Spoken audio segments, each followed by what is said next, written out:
Welcome to the second episode of SpaceX in the News. Today we're going to talk about the Thailand cave rescue operation and the BFR.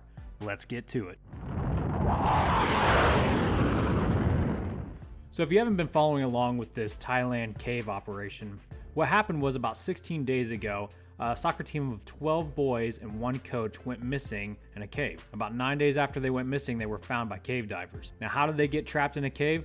Well, because in Thailand it's monsoon season. And after they went in, the water level started to rise and they became trapped. And this is no small cave. As you can see from the visual, the team is 2.5 miles into the mountain. And with the sharp curves and angles, some of them underwater, it makes rescue efforts really difficult and really dangerous. In fact, one Thailand diver has already died. The good news is, 8 of the 12 boys have already been rescued. 4 of them yesterday and 4 of them today, with the 4 remaining and the coach expected to be rescued tomorrow. Now, the reason why it takes about 20 hours in between each rescue effort is because the way they're going about it, they're actually installing oxygen tanks along the route. A lot of them. In fact, that's how one of the rescuers already died. Now, it's really dangerous because inside of caves it's really dark and the water's really murky, so you can't see anything. And there's a small choke point on the route where the kids actually have to free dive up to an air pocket. Couple all that with the fact that these kids are already weak from the lack of food and sleep. So where does SpaceX fit in all this? Well, you know Elon, and as soon as he heard about it, he wanted to help.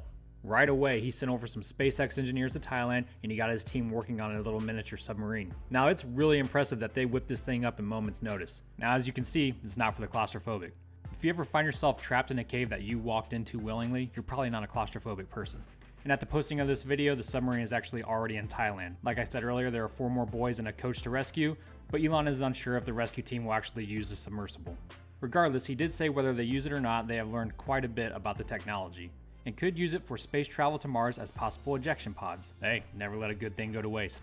And to wrap this video up, Elon Musk did tweet something about the BFR, and it's something that I always kind of wondered myself. He was asked by a guy named Eric, "Hey, Elon Musk, I had a thought cross my mind about the BFR. Will it be able to launch and land in most of all weather conditions similar to how the Soyuz can launch in a blizzard? Seems like an important ability for an on-schedule E-to-E transport and orbital refueling missions." Good question, Eric. Here's your answer. Elon tweeted, "Yes, period. All weather, 300-kilometer high altitude winds, 60-kilometer high ground winds. It's a beast." So you hear that? No weather delays. That's awesome. That wraps up this episode of SpaceX in the News. I want to thank my patrons for their support. If you'd like to be a cloud-linking patron and receive additional episodes, there's a link in the description. God bless you guys. Stay righteous.